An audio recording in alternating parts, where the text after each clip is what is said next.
Começa mais um 16mm e hoje é dia de falar sobre o 6º episódio de Watchmen.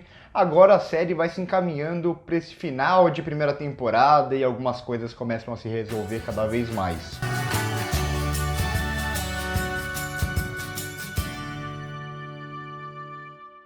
Bom, só antes de começar a falar sobre o episódio em si, uma coisa que eu já falei, acho que há 2 episódios atrás, é que vale muito a pena acompanhar o conteúdo que a HBO está fazendo a mais da série. Então eles estão lançando toda a semana, depois de todo episódio, pelo menos uns 2 ou 3 textos ou coisas parecidas em um site que eu vou deixar o link aqui na descrição. Então, por exemplo, eles já tinham explicado na semana passada mais ou menos como funcionava a nostalgia. Eles também, em algum momento, eles explicaram a questão da Laurie e do Coruja, quando eles foram pegos e como estava a relação deles.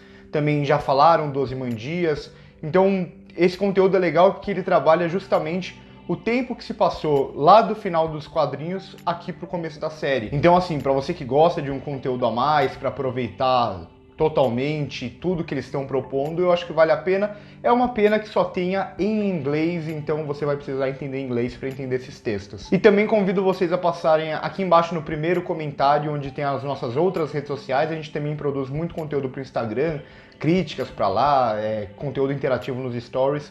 Se você quer acompanhar mais a gente, eu acho que vale a pena, você vai gostar. Bom, e a gente chega aqui ao episódio mais diferente da série, porque ele vai se passar todo meio que em um flashback e porque ele é o episódio mais fácil de entender, digamos assim, porque tudo aqui é mais explicado e tal. Não que seja ruim, não que seja ultra expositivo, mas os outros episódios deixavam a gente mais com aquela dúvida na cabeça. E esse é um episódio, como eu disse na abertura, que vai trazer muito mais respostas, no caso, respostas sobre toda essa história e todo esse passado do Will, confirmando até uma teoria já que já vinha circulando há muito tempo, que ele poderia ser o Justiça Encapuzada, e realmente é, como a gente viu no episódio. E acho que nesse sentido, esse é o episódio que tem menos coisa para falar a respeito no quesito decifrar as coisas, porque aqui acho que deu para entender basicamente tudo do episódio, não tem nenhuma grande lacuna, não tem nenhuma grande coisa para teorizar sobre o que foi mostrado, acho que tudo fica bastante claro. O episódio ele abre com a série dentro da série já mostrando pra gente sobre Justiça Encapuzada, e na série vai mostrar ele branco. Até então a gente achava que poderia ser só o fato da série querer mostrar ele branco por não querer reconhecer ele como uma pessoa negra, mas de certa forma aqui tem uma questão a mais, que é no mundo em que ele vive, ele não poderia ser o primeiro super-herói e ser um cara negro. Ninguém ia aceitar isso nessa sociedade ultra racista e tal, e por isso ele tem que cobrir o máximo o corpo dele, usar até maquiagem. E aí a gente dá para traçar muito o paralelo entre ele e a Angela. Aqui, no caso, ele vai pintar o olho praticamente da mesma forma que a Angela, só que ele, na sociedade dele, ele tem que esconder a cor dele, ele vai ter que pintar de branco para as pessoas aceitarem ele da forma que ele é, entre aspas, que no caso não é a forma como ele é. Já no caso da Angela, ela vai pintar de preto, justamente para reforçar a cor dela, reforçar a história dela. Acho que o Watchmen aqui fala muito sobre o tempo, muito sobre a história, muito sobre o legado, e acho que nesse sentido dá para traçar esse paralelo muito bem. Aqui o roteiro, ele é muito bem construído nesse episódio. Não é o meu episódio favorito, até porque ele, sei lá, eu não costumo gostar muito de episódios em série quando desvia o foco total do momento atual da história para mostrar algum episódio inteiro. Mas aqui até que funciona. E funciona muito pela direção aqui, que é muito boa, e por esse roteiro muito bem fechado, que vai inserir coisas no começo do episódio que lá na frente vão ser relevantes. E aí, nesse sentido, acho que nada nesse episódio vai soar como Deus Ex Machina, nada vai soar como algo aleatório. Tudo é muito bem construído. E aí o primeiro destaque para a direção é justamente como ela usa o preto e branco. Eu sou um grande fã de filme preto e branco, eu acho que o preto e branco bem utilizado e bem fotografado é algo muito bonito de se ver, e aqui é muito bem utilizado, e aqui faz muito sentido. Eu geralmente não gosto quando vai ter algum flashback e muda toda a paleta de cores para reforçar que se passa em outro tempo.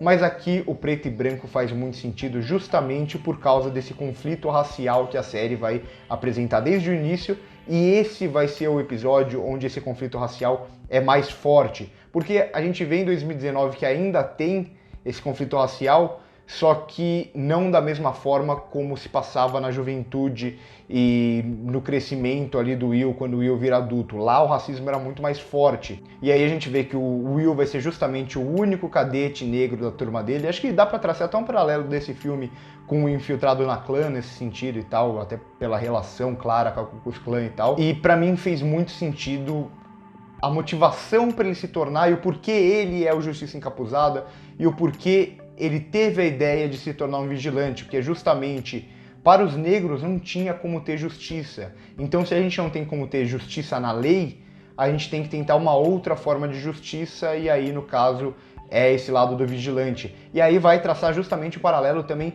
com o que já tinha aparecido lá no primeiro episódio, que é aquela série de TV, onde tem o xerife negro e tal, que o xerife negro fala, vamos acreditar na lei e tal. E aí a gente vê que na vida real, ele como negro, ele não consegue ter justiça justamente pela cor de pele dele.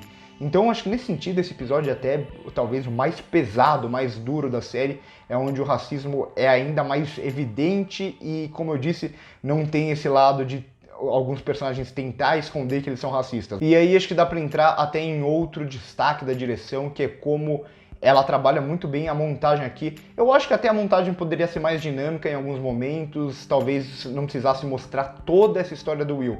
Mas ainda assim, se eles escolheram fazer o episódio dessa forma, que tome o seu tempo. E aí a montagem ela é muito inventiva aqui, como ela desconstrói o espaço, o que faz total sentido, porque isso não é exatamente como aconteceu, já que é a Angela vendo as memórias.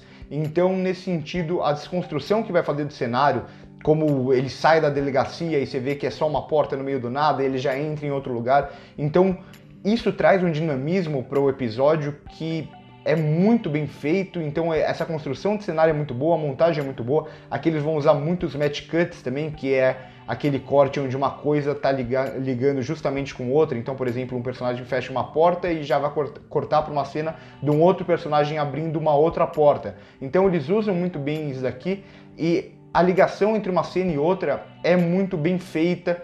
Então, apesar do episódio tomar o seu tempo, ele consegue já ir conectando ele de uma forma que parece dar essa ideia de continuidade, dar essa ideia de que a Angela tá vendo aquelas memórias quase como se fosse um sonho.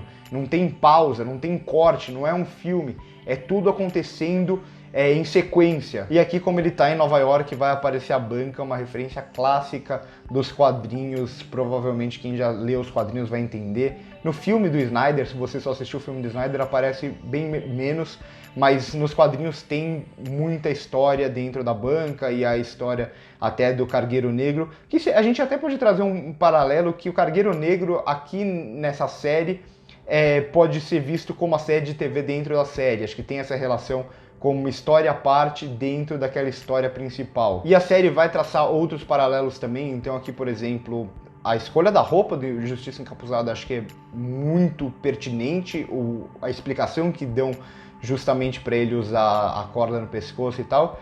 E o fato dele ter sido enforcado, ele vai usar isso justamente lá no futuro, quando na última cena vai mostrar a morte do Jude. Ele também vai ver aqui a questão da memetização lá, o que a Ku Klux Klan estava fazendo com os negros, de colocar os negros para se matarem, meio que como se fosse uma hipnose assim, e ele vai usar isso no final do episódio, também no assassinato do Judd. Então, quando ele falava no primeiro episódio que ele tinha matado o Judd, parecia que não faria muito sentido, e agora a gente tem toda essa explicação que é de certa forma até sutil, mas que vai fazer todo sentido. E aqui o que a gente vai ver também, eu acho legal de abordar, é como vai aparecer a Ku Klux Klan aqui.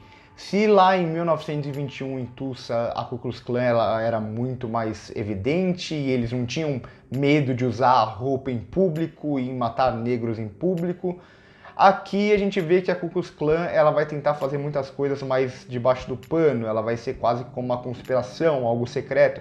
E isso vai refletir muito do que realmente aconteceu na vida real. Quando a Ku Klux Klan parece que ela está extinta, mas ela vai continuar existindo, ainda que ela não vai aparecer em público da forma como ela já apareceu um dia. E acho legal também como sutilmente ele vai traçar alguns paralelos com o American Hero, lá a série dentro da série. Por exemplo, a cena que a gente já tinha visto dentro daquela loja lá de meio que loja de conveniência, naquele armazém e tal. E aqui a gente vai ver como realmente aconteceu. Então, mais uma vez, muitas coisas que estavam nos outros episódios vão ser explicadas aqui. E acho que como ele explica aquelas coisas é muito bem feito. Outra explicação que o episódio traz também é algo que já tinham até perguntado aqui nos comentários sobre aquele bebê do primeiro episódio, quem ele era, e aqui a gente tem a revelação disso. E pra mim, acho que o que eu mais gostei nesse episódio era talvez a única crítica que eu tinha feito em outros episódios eram as cenas de ação. E aqui, sem dúvida, é o episódio com as melhores cenas de ação e com mais planos longos também. Então, até pelo que eu falei de ter essa ideia de continuidade, aqui a edição ela corta menos. Então a gente vê mais as cenas acontecendo com planos mais longos, até por ser tudo pela visão da Angela. E isso vai refletir muito nas cenas de ação. Até pelo fato do Justiça Encapuzada usar o capuz, é mais fácil de você usar um dublê ali. E dessa forma, as cenas de ação, elas têm muito menos cortes, elas são muito mais bem coreografadas também, então aqui é mais plasticamente bonito, a gente entende melhor o que está acontecendo do que tinha acontecido nos episódios anteriores.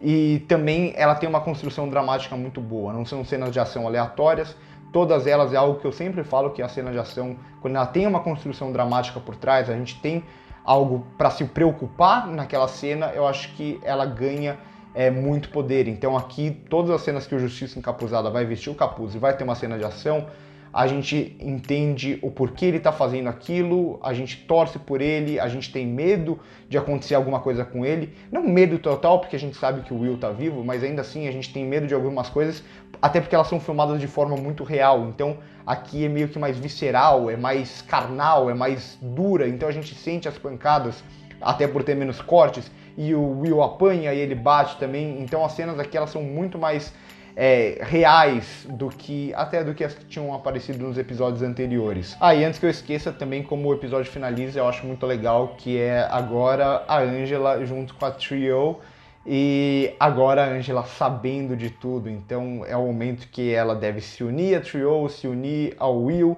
naquele plano deles que ainda não ficou totalmente claro o que eles estão planejando, e talvez o Glass pode se unir a eles, não sei, e acho que isso foi uma coisa que pode incomodar muita gente. Parece que eles simplesmente ignoraram o que aconteceu com o Glass, que ele estava ali no momento crítico no último episódio, no final do último episódio, a gente em dúvida, será que vão matar ele ou não vão? E aqui o personagem é basicamente esquecido nesse episódio. Acho que isso pode incomodar muita gente. Pra mim, confesso que não me incomodou muito, a gente deve ter essa resposta logo no próximo episódio. Então por hoje é isso, se você gostou do vídeo já deixa seu like, se inscreve no canal se ainda não é inscrito e comenta o que você achou do episódio, se você concorda comigo ou se você discorda de mim. Eu acho que dá pra gente bater um papo numa boa, a interação nos episódios está muito legal, tá dando pra gente bater um papo, trocar experiências, e eu acho que isso vale muito a pena nessa série. Por hoje é só e corta!